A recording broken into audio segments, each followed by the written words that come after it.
dari Laos.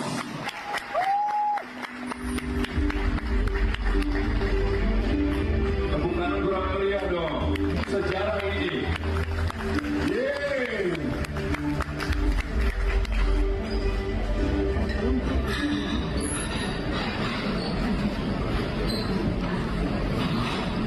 Assalamualaikum warahmatullahi wabarakatuh. Salam sejahtera, shalom. Pertama-tama saya ingin mengucapkan dan mengajarkan puji syukur kehadirat Tuhan Yang Maha Esa atas kuasa dan kebaikannya kami semua bisa berkumpul siang hari ini dalam keadaan sehat walafiat.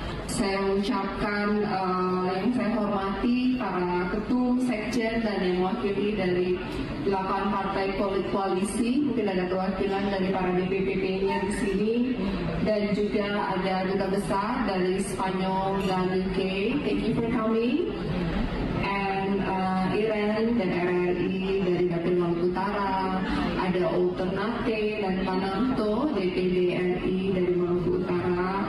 Terima kasih sudah menyempatkan waktu untuk hadir di siang hari ini, dan juga Pak PJ Pasang bersama dengan istri dan seluruh pejabat dari Maluku Utara, serta Pak Ketua DPRD Maluku jika hadir di sini, para relawan yang saya sangat sayangi, dan juga sahabat-sahabat dari almarhum, sahabat saya, keluarga almarhum, keluarga saya. Thank you so much sudah meluangkan waktu siang hari ini, walaupun informasinya dadakan, tapi semuanya bisa hadir. Untuk itu saya sangat menghargainya. Hari ini saya dan Pak Sarbin berdiri di sini dalam keadaan bersyukur, haru, bangga, tapi kami juga sedih bahwa kami kehilangan seorang sahabat yang sangat luar biasa, seorang Benny Laos dengan karakter yang begitu besar. Kita semua berkumpul siang hari ini karena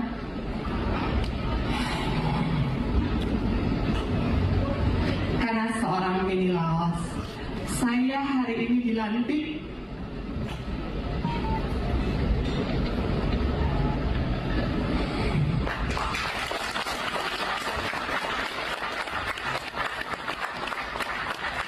menjadi gubernur perempuan pertama di Maluku Utara, dan juga perempuan gubernur termuda di Indonesia, dan juga perempuan dari suku Tionghoa pertama yang dipilih langsung oleh rakyat. Semua berawal dari seorang Benny Laos. Saya sangat terharu karena bisa menjadi bagian dari momen yang bersejarah. Seperti tadi pesan dari Pak Presiden Prabowo, bahwa ini adalah momen bersejarah di mana 961 kepala daerah dilantik secara serentak. Ini adalah pertama kalinya di Indonesia.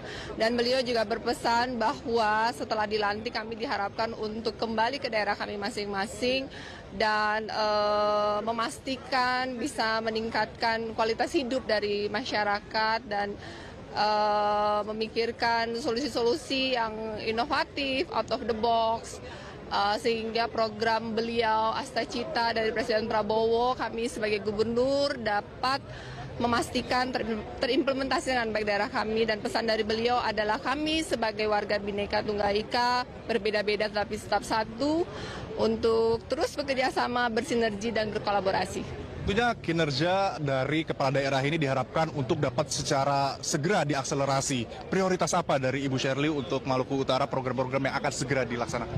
Program unggulan kami seri Sarbin yaitu peningkatan kualitas dan harga yang terjangkau, pendidikan dan kesehatan tentunya, serta infrastruktur diprioritaskan kepada daerah-daerah yang masih kurang, dan terutama daerah-daerah yang terkait dengan ketahanan pangan dan ketahanan energi, sehingga bisa menurunkan biaya logistik dan harapan ke depan, karena mayoritas penduduk Maluku Utara adalah petani dan nelayan. Harapan kami infrastruktur diprioritaskan kepada para petani nelayan sehingga nilai tukar petani nelayan dapat meningkat. Apa Bu sebetulnya permasalahan mendesak dan juga menjadi prioritas utama sebagai gubernur untuk segera ditangani? Salah satu kendala ke depan adalah karena APBD Maluku Utara adalah salah satu tergolong fiskal lemah, karena 23% PAD-nya hanya 23% dari total APBD, sehingga perlu memikirkan cara-cara yang inovatif untuk meningkatkan PAD, ditambah lagi ada efisiensi dari pemerintah pusat. Saya mendukung efisiensi ini dan tetap akan mencari cara-cara out of the box bagaimana pelayanan kepada masyarakat Maluku Utara tetap dapat deliver dengan baik, tidak menurunkan kualitasnya walaupun terjadi efisiensi, dan bagaimana meningkatkan PAD sehingga kita tidak menjadi beban bagi APBN. Kita bisa berinovasi mencari pendapatan asli daerah sendiri. Tentu mungkin bisa bekerja sama dengan pengusaha tambangannya tinggi. Terkait dengan ekonomi juga, artinya sebagai gubernur, bagaimana target pertumbuhan ekonomi selama 5 tahun ke depan, Bu? Saat ini Maluku Utara pertumbuhan ekonominya cukup baik. Di tahun 2023 pertumbuhan ekonominya adalah yang tertinggi di Indonesia, kalau nggak salah sekitar 27, dan di 2023 kemarin masih di 20-an ya. Tapi di tahun 2024 setahu saya udah di belasan, tapi masih dua digit. Mungkin mempertahankannya untuk tetap di 2 digit. Publik juga tentunya ingin tahu nih, Bu, untuk target 100 hari kerja sebagai gubernur, apakah sudah direncanakan? Tentu detail teknisnya panjang, tidak bisa dijelaskan di sini, tetapi intinya pendidikan, kesehatan, dan infrastruktur adalah program prioritas kami. Bagaimana cara meyakinkan masyarakat untuk dapat secara bersama-sama atau digandeng oleh Pemprov dalam menyukseskan seluruh program yang direncanakan? Kami di Maluku Utara kepada seluruh masyarakat Maluku Utara, bukan hanya 51,7% yang memilih saya, tetapi seluruh masyarakat Maluku Utara, bahwa perbedaan terjadi pada saat kontestasi Pilgub kemarin, tapi mari kita melihat ke depan, melupakan perbedaan, karena saya bukan superwoman, saya membutuhkan super team, saya membutuhkan putra-putri terbaik dari Maluku Utara, berbagai bidang, golongan, dan latar belakang membantu saya bagaimana membawa Maluku Utara lebih sejahtera dan maju. Setelah pelantikan ini, momen selanjutnya adalah retret di Akmil Magelang. Ibu sebagai gubernur sendiri yang tentunya akan mengikuti prosesi tersebut, memiliki harapan atau ekspektasi seperti apa? Harapannya dengan pembekalan selama 7 hari ke depan, kami para kepala daerah dan khususnya saya, karena saya baru di bidang birokrasi ini, lebih memahami tentang pencegahan, pengelolaan yang baik untuk APBD, tata kelola good governance yang baik, birokrasi, geopolitik, dan akan begitu banyak pemateri hebat yang nasional yang akan hadir. Saya sangat antusias untuk belajar dan saya akan bertemu dengan banyak kepala daerah senior, terutama mereka daerah yang lebih maju, lebih berkembang. Harapan saya bisa belajar, kolaborasi, dan bisa memberikan kontribusi balik kepada Maluku Utara, di mana kami adalah provinsi yang masih muda dan masih banyak yang perlu kami kembangkan ke depan. Apa saja yang akan dipersiapkan atau sudah dipersiapkan sebelum mengikuti retret di Magelang ya? Terutama fisik ya, tadi kata Pak Presiden, kuat, kuat lah ya, harus kuat gitu. Fisik dan persiapan mental dan fisik.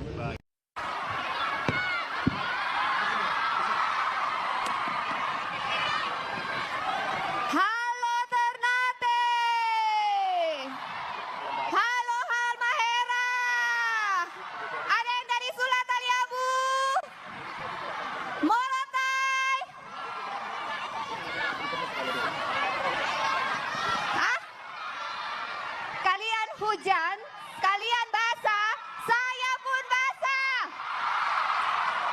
Kalian sakit, saya pun sakit. Saya akan berhenti ketika kalian bahagia. Sebelumnya yang sangat saya hormati Pak Andi Malarangeng, Sekretaris Majelis Tinggi Partai Demokrat yang telah jauh-jauh datang dari Jakarta ke Ternate, terima kasih. Para ketua partai koalisi, para jurkam, tim medis, TNI, keluarga, dan semua penyelenggara acara pada siang hari ini. Dan yang terhebat, katanya ada 60.000 masyarakat Maluku Utara di sini. Kalian terbaik, kalian hebat. Saya mengucapkan terima kasih dari lubuk hati saya yang paling dalam. Terima kasih karena telah berpanas-panas, hujan-hujan, berkumpul di sini menandakan bahwa kalian semua satu tekad, bahwa kalian setuju akan ada pemimpin baru, seorang calon gubernur perempuan wanita pertama di Maluku Utara. Setuju? Salam saudara-saudara, berjumpa kembali bersama dengan saya di channel ini. Itu dia video cuplikan yang baru saja kita tonton tadi videonya. Bagaimana seorang wanita Kristen Tionghoa resmi dilantik Prabowo menjadi gubernur Maluku Utara. Walau sebelumnya ada sekelompok orang yang tidak suka atas kemenangan dari beliau. Sebab beliau memenangkan banyak hati rakyat. Kalau nggak salah sampai 70% dia memenangkan hati rakyat. Kenapa bisa seperti itu? Karena rakyat itu sudah mulai cerdas. Sebenarnya alasan yang membuat seorang Shirley Juanda itu sempat ditolak oleh segelintir orang itu karena ya tentunya berbeda agamanya. Karena mungkin Ibu Shirley ini adalah sebagai Kristen. Artinya sebagai minoritas. Dan mungkin banyak tidak suka akan kemenangan dari beliau. Sehingga mereka mencari-cari alasan untuk membatalkan kemenangan dari seorang Shirley Juanda. Nah, sebenarnya tidak menjadi masalah sebenarnya apapun agamanya ya, sebagai rakyat kita itu harus cerdas ya. Walau apapun agamanya, tetapi yang perlu kita perhatikan adalah hatinya. Apakah dia betul-betul tulus untuk membangun negerinya ataukah dia itu tidak tulus ya. Itu yang perlu kita perhatikan. Dan selain daripada itu, kita juga memperhatikan bagaimana karakternya. Apakah dia memiliki karakter yang baik? Ya, apakah dia peduli terhadap rakyatnya? Nah, ini yang paling perlu kita perhatikan. Apapun agamanya, kalau dia sayang dan mengayomi masyarakatnya, peduli terhadap masyarakatnya, bahkan mau membuat damai sejahtera bangsa ataupun kotanya. Nah, ini adalah sosok pemimpin yang seharusnya kita terima. Ya, itu sebabnya ini juga menjadi pelajaran penting bagi kita supaya di kemudian hari kita itu memilih dengan bijak. Jangan pandang agamanya, apapun agamanya, yang penting dia memiliki hati yang tulus, hati yang baik, bahkan hati yang jujur, anti korupsi. Nah, teman-teman, kiranya video yang saya bagikan ini boleh memberikan kepada kita pelajaran penting dan kita berharap Ibu Shirley yang menjadi gubernur 2025 sampai selanjutnya kiranya diberikan Tuhan hikmat, kekuatan sehingga dapat memimpin Maluku Utara sebagai gubernur dengan baik. Tuhan memberkati. Shalom.